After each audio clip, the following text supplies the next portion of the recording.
If you're not reading good material to grow by, this is just a new end for the month. You need to pick it up because we have another one coming in the next 2 weeks. So make sure you're grabbing this and reading this, which will edify you and grow you. If you read it and apply it, it's kind of like the Bible, but it's an addition that helps you understand what's going on in the Bible and in our world. So make sure you grab that and read that if you're not doing so already. You've got to be quick because there's only a limited amount. Today I've just titled this sermon, Is It Okay to Break the Law? If you have a good, righteous reason. That's what we're going to look at today. Is it okay? Right, wrong, or I don't know, is what we're on this topic of. You know, we look at today and we say, well, we have some pretty unusual rules and laws. But in the state of Indiana, I've dug up some really crazy ones. Now, in other states, it's illegal to have an ice cream in your back pocket on Sunday. I can't explain that, nor will I like to try to. But it's also illegal to hang an elephant in certain states. Why would you want to hang an elephant? I don't know. But in Indiana, every male who's between the age of 18 and 50 has to work 6 days a year on public streets. So if you're under the age, if you're between 18 and 50 like me, I have to go out and do 6 days of work on a public street. That is a law. It is illegal for forging a check. If you're caught doing that, you can be flogged in the public streets. That's a hard one. Mustaches are illegal if you plan to kiss anyone other than your family members. So politicians who like to kiss babies can have facial hair. It's illegal. Of course, the women are like, yeah, I agree with that. It's illegal, guys and ladies who like to fish, to catch a fish with your bare hands. Now, I don't know if that means you can't reach in the water and noodle, or does that mean you can't take it off your pole with your bare hand? Who makes that stipulation? I don't know, but that is a law, and it is still effective. It is illegal to cross the highway at night, on foot, with taillights on your backside. I don't know if you're trying to fool a policeman and say, look, I'm a car. I don't know. But who here likes to play cards? If you're caught playing cards, it's $3 fine for every deck you have on you. Baths are not allowed between October and March. So if you didn't get your bath a few days ago, I'm sorry, you're in an illegal state now to take a bath. Who hates medical bills? Anyone hate medical bills? Who has some medical bills they have to pay? A stipulation, according to the state of Indiana, if it's you and your wife prays for you, or if it's your kids and you pay for your kids, you don't have to pay for your medical bills. If you pray for a dependent, you no longer, nor do they have to pay their medical bills. So when you call your medical billing company, you tell them, hey, I've been praying. It's a state law. I'm sorry you can't force me to pay. And here's the best one yet. And I don't know who did this, but it had to be pretty recent, within the last 20 years. You can't throw your computer across the street. No matter how mad it makes you, you cannot throw it across the street. It's not fair to put that on your neighbor, apparently. So those are some strange and unusual rules that you can't do in the state of Indiana that are still in the rule books. Now, I'm sure there's quite a lot more, but that's just those few. Now, today, we're going to ask the question, is it okay to disobey laws when you feel that you're in the right? Is it a sin? So let's start with our 3 questions this week and see who's going to be honest and raise your hands. And who's brave. Is it a sin to disobey any laws that you feel are against your freedoms? Raise your hand if you feel that's a sin. Is it a sin, or is it not a sin to disobey laws when it attacks your freedom? Raise your hand. Who just does not know? You've never truly given this a concept. You've never thought this through. You just assume that, God just says whatever about us. If you break a law, this is what it is. Who feels that way? You just never really gave it thought. Okay, there's a few of you who are brave enough to raise your hands. I appreciate that. Because, today we're going to talk about that. Today we're going to look at what does God consider a sin and not a sin when it comes comes to obedience to the laws of man. That's what we're going to look at today. Because you see, there's a world out there who know the Bible. They know it well enough to twist it, to deceive. And here's what they do with this one. When they look at man's laws, they say, well, no, I'm covered under God's law, so I don't have to obey it. They use this one, 1 Corinthians 10:23, where Paul states, all things are lawful, but not all things are helpful. All things are lawful, but not all things build up. So they look at it and say, look, here's what Paul is saying to me. I'm a free man. I'm free under Christ. So everything is okay for me. I don't have to necessarily follow those laws because there's a general law of life. And I can just choose that one. Who likes Live PD here? Anyone ever watch that? It's a great show. There are people out there who believe that they live in the United States and they are not subject to the laws of the United States because they believe they're still back in the pioneer days and prior to that when there was really no laws except for what you and I chose to make the law. Whatever they felt that was good with God, that's what they live by. And so they drive down the streets with no license, no insurance. They don't believe they have to listen to the police. They don't believe that there's any government that is over them. Because, they're Christian. And they don't have to answer to God. And only the rules in the Bible apply to them. Nothing else. And they look at the Bible and say, see, Paul talks about that, so I'm good to go. I'm good to go with anything I want. I'm sorry, Dwayne, I think I broke it. Now, I call that the Robin Hood. The Robin Hood syndrome. Where if I see an injustice, hey David, how good are you at catching? No, I was just curious. I can't pull back in there. I tried. I'm a weird. But it's called the Robin Hood syndrome. And we all know who Robin Hood is, right? Robs from the rich, gives to the poor because the poor were being persecuted. The poor couldn't have what the rich had. The rich were making rules that were unfair. So it's okay to break the rich rules so that the needs of the many and those who are being persecuted are met, right? That's okay. Who agrees with that? That's a good thing, right? That's how we were founded, right? Is that how the United States was founded? No, it wasn't. There was persecution in another country because of religion. So they didn't just throw up an uproar and say, okay, we're going to fight. No. They moved on to a place that they could be. That's what it's about. So we in our United States now claim the Robin Hood. We claim it. If there's persecution going on, we have full rights. Because God gives us the right to help those out less than us. No matter what rules we break. There is a whole people out there like that right now. They take that into conclusion with the ideas of obeying traffic laws. If that traffic law doesn't meet my needs, if I need to get to the hospital quickly, I have the right to break the law. If I have to get to a birthday party, I have the right to get to the birthday party. If I'm just in a hurry and I'm late for work, I have the full right to break that law. Because I need to get there. I'm sorry that there are those who have to obey that law, but the need of me needing to get to somewhere else is important. So I have that right to break that law. Obeying city ordinances. I have the right to break city ordinances, I believe. Because they live in the land of the free. Who says that they can't do this? Who says they can't do that? That's not right. I can do this. Obeying state regulations. Well, those are just state regulations. They don't apply to me. They apply to someone else. Because I have a need. When it comes to the right of speech, I can do whatever I want, say whatever I want. I'm in the land of the free.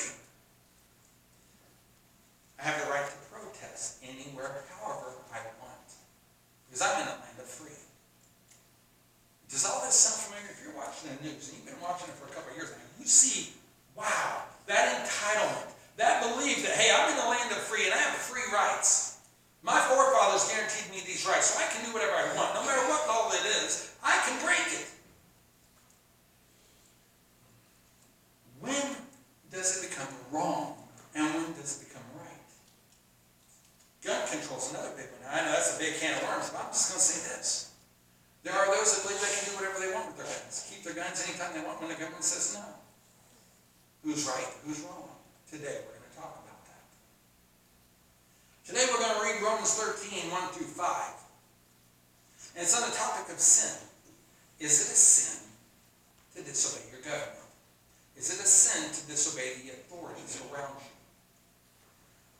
Romans 13, 1-5 says this to us who are Christians, who follow the ways of Christ, not the ways of the world.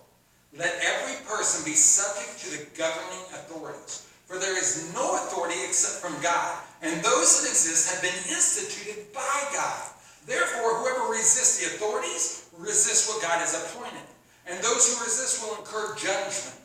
For rulers are not a terror to the good in conduct, but to bad. Would you have no fear of one who is in authority? Then do what is good. You will receive his approval, for he is God's servant for good. But if you do wrong, be afraid, for he does not bear the sword in vain. For he is the servant of God, an avenger who carries out God's wrath on the wrongdoer. Therefore, one must be in subjection, not only to avoid God's wrath, but also for the sake of conscience. That's a mouthful, isn't it? That's kind of tough. That steps on toes. If it didn't, it should some way. Because I guarantee you, every one of us looks at some laws and say, "Yeah, I don't think that applies to me," or "I think I can fudge that. I think I can get by with that." Trust me, as a kid, I was talking to a couple people in this church this past week, and my wife says, "You ought to hear what my husband did.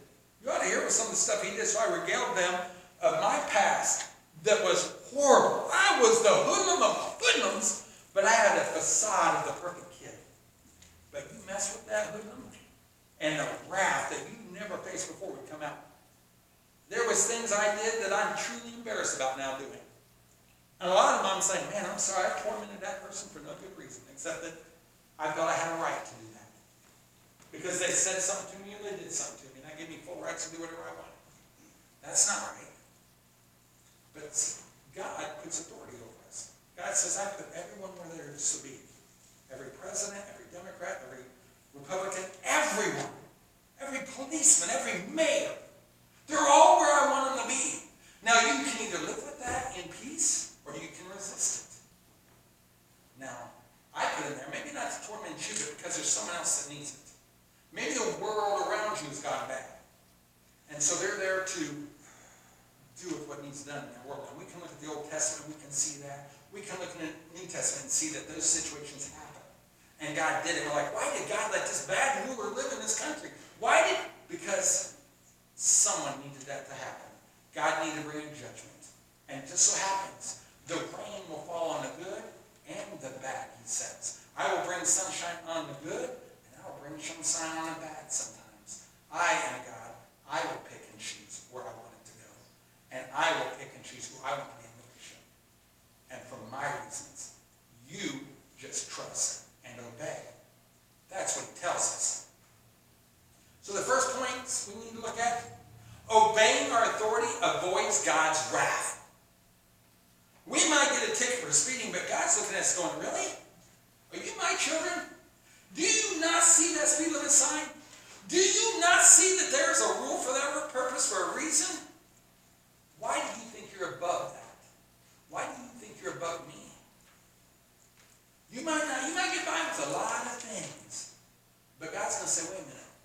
I'm the one that keeps tabs on it. I'm the one that knows what you do in private. So you better think about it. Do you want my wrath?" Secondly, obeying authority gives us a clean conscience. I don't know about you, but I've woke up many a times in my sleep going, "I can't believe I just said that to my parents. I can't believe I just told my parents I don't love them anymore because they wouldn't give me what I wanted. I can't believe I did this to somebody who was truly innocent, but I felt like they were jerks. So I needed to do these things, like egg their house, put a cat in their mailbox, freeze their doors shut during the dead of winter so they couldn't get out, and they had to call someone else to get it. Things like that I did, thinking, yeah, they deserve every bit of that. And then I wake up later on going, they knew I went to the church down the street. Wow. If they were to meet me today, how much hate would they have for me? What kind of light could I shine to them? Wow, my conscience sometimes shakes me and says, Ron. Then I have to go, okay, wait a minute. I know God has forgiven me. And I know Christ has forgiven me. But that don't mean that person has yet. And if I ever run across that person, I should seek their forgiveness again. For the things I did to them that were not right. 1 Peter 2, 13 through 16. Peter's going to remind us something else about this. Be subject for the Lord's sake to every human institution, whether it be to the emperor as supreme, or to his governors as sent by him to punish those who do evil and to praise those who do good. For this is the will of God, that by doing good you should put to silence the ignorance of foolish people. Live as people who are free, not using your freedom as a cover-up for evil, but living as servants of God. This is another scripture they like to twist. I'm free in God, so I'm free to do whatever I want in God. I can say I'm going to do this in the name of God, so therefore I'm free to do it. I've known people who will put their Bibles up when they're getting ready to get a ticket from a police officer. They'll put it up on the counter or their console. They'll put it beside them. They'll put it on their lap. They'll put a business card, they're being a minister, in with the information that they give the officer, trying to convince the officer, look, I have a good reason for speeding. I have a good reason for breaking this law. Don't you see I'm a minister of God, so you need to let me slide. They will pull these gimmicks out, hoping that they're going to get by because they're free. Because, hey, I have to go to the hospital. This person's dying, and I'm going to go save them. That's a lie. No, you're not. God's going to save them, or God's not. You're going to go there for the fame. And maybe for that person, if they're questioning their salvation. You're going to go bring the light of Jesus to them. You see, it's the will of God. Who do we serve? We serve God. When we say, I accept Jesus Christ as my Lord and Savior, we no longer are about ourselves, but we're all about God. We're all in for God. It's either put both hands on that plow and don't look back, or take your hands off the plow and walk away. It's your choice. God says, I want both hands and head facing forward, which means it's all of what I want you to do and not what you want to do. We are to honor our authorities. So we do not bring dishonor to God. See, when we act up and we act foolish, like I did as a teenager, the people knew I went to the church on the street. What honor did I bring God? None. What honor did I do for God? None. I could go around right after that and say, hey, you know what, I'm a Christian and God loves you. I do nothing for you. Nothing at all. So when I break laws, and if I get caught breaking those laws, I'm doing God no justice. I'm doing God no honor. Because his children don't act like hooligans. They don't act like heathens. They don't act like the rest of the world. They act like their eldest brother, Jesus Christ. That's who they act like. Now I'm stepping on my toes the same as anyone else is here today, because this was very challenging. I almost didn't want to preach this. I'm like, I don't want to preach this. This is not what I had picked out. This was not my plan. God says, you're going to preach this, Ron, because you need to hear it above everyone else. And he's right. We cannot bring the light to the world if we cannot obey our leadership, whoever they are. Now there's a line in the sand. There's this line that says this is man's law and you have to obey every bit of it. But there's a line that you can cross without sinning. And my wife and I were discussing my sermon on Friday while going to see our grandson and our son and our daughter-in-law. And she goes, well, are you going to bring this part up? Or are you going to bring this in? Well, you forgot this. You forgot. She's such a wonderful wife. She just likes to encourage me and challenge me to step out. The line is this. That's God's will for us. This is man's desires for us. Now, everything on this side is everything that man creates a law for that does not conflict with what God's will for us is. Keep that in mind. There is a separation. What is that separation? Well, we're going to read what that separation is in Acts 4, 1 through 20. And then in Acts 5. So let's look at Acts 4, 1 through 20. And as they were speaking to the people, this would be the apostles, the priests and the captain of the temple and the Sadducees came to them. While they were in the temple courtyards, the apostles are preaching to the people about Jesus. The leadership, the authority, don't like it. Greatly annoyed because they were teaching the people and proclaiming in Jesus the resurrection from the dead. And they arrested them, and then they put them in custody until the next day, for it was already evening. But many of those who had heard the word believed, and a number of men came, about 5,000. On the next day, their rulers, that being the apostles' leaders, and elders and scribes, gathered together in Jerusalem. with Annas, the high priest, and Caiaphas and John. It's not John the disciple or John the apostle. It's another leader within inside the Sanhedrin, and Alexander, and all who were of high priestly family. And when they had set them in the midst, they inquired, by what power, by what name do you do this? Then Peter, filled with the Holy Spirit, that same Spirit, I might add, that fills us every day, said to them, rulers of the people and elders, if we're being examined today concerning a good deed done to a crippled man, because you see, just that day prior, they healed a crippled man. And the crippled man is dancing in their presence. He's singing, he's praising God, and now he's going to stand beside them in the courtroom. By what means this man has been healed? Let it be known to all of you and to all the people of Israel that by the name of Jesus Christ of Nazareth, whom you crucified, whom God raised from the dead, by him this man is standing before you well. This Jesus is the stone that was rejected by you, the builders, which has become the cornerstone. And there is salvation in no one else, for there is no other name under heaven given among men by which we must be saved. They just gave a whole salvation speech to the Sanhedrin. But do you think the Sanhedrin had ears? Now when they saw the boldness of Peter and John, and perceived that they were uneducated common men, they were astonished, and then they recognized that they had been with Jesus. But seeing the man who was healed standing beside them, they had nothing to say in opposition. But when they had commanded them to leave the council, they conferred with one another, saying, what should we do with these men? For that noble sign has been performed through them, is evident to all inhabitants of Jerusalem, and we cannot deny it. But in order that may be spread, no more may be spread, no further among the people, let us warn them to speak no more to anyone in his name. So that they called them and charged them not to speak or teach at all in the name of Jesus. But Peter and John answered them, and catch this now, this is the important part. Whether it is right in the sight of God to listen to you rather than God, you must judge. For we cannot speak of what we have seen and heard. Then we move on down into Acts 5, 27 through 29. And when they had brought them, they set them before the council. And the high priest questioned them, saying, we have strictly charged you not to teach in this name. Yet here you have filled Jerusalem with your teaching, and you intend to bring this man's blood upon us.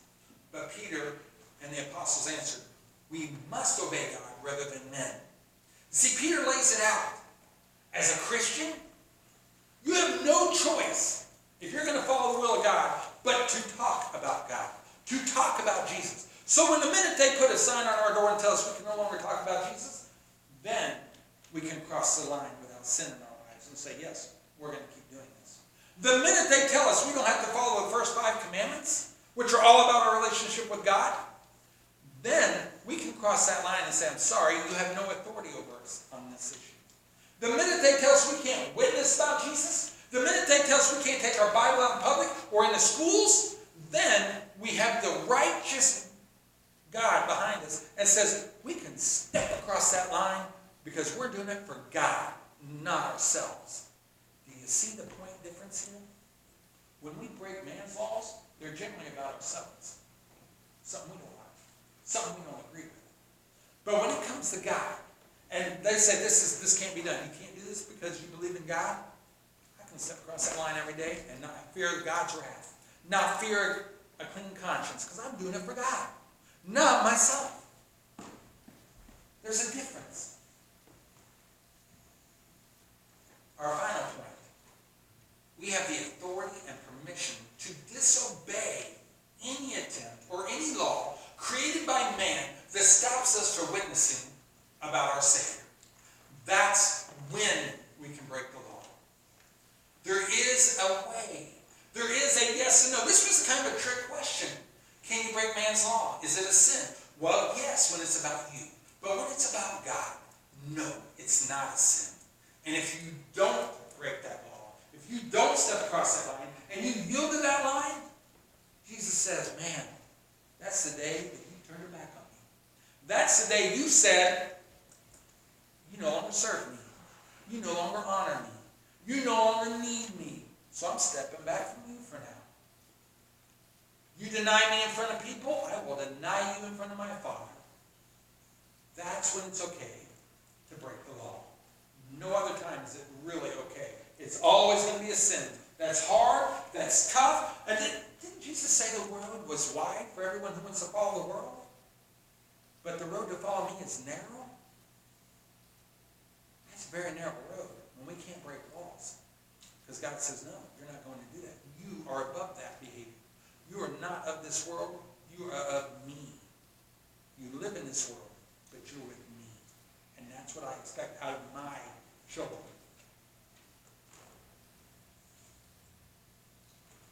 So when you choose to break the law, keep that in mind. You're saying it's all about you. You're saying you're more important than God. You're saying it's okay to disobey God. Because God's going to forgive me. That's what you're saying. And God's saying, what? That's what my Israelite people said before I brought them into the promised land. And what did I do to them? Keep that in mind. What did I do to the people over here who chose to disobey me when they knew my will? Keep that in mind. So is it okay to tell someone, hey look, we're married, but our child wants baptized? Can I break that rule with you? Yes. I'm in all rights with God to say, honey, I'm going to baptize my child. If you don't agree with that, oh well. The world says we have to come to agreement. But God says no. If someone wants baptized, I'm going to baptize them. That is kind of what it comes to. Today I'm going to offer an invitation to you. If you don't know Christ, we can't baptize you this week in this baptism because it's under repair. And we got a new picture coming up, hopefully this week. I've seen it. I love it.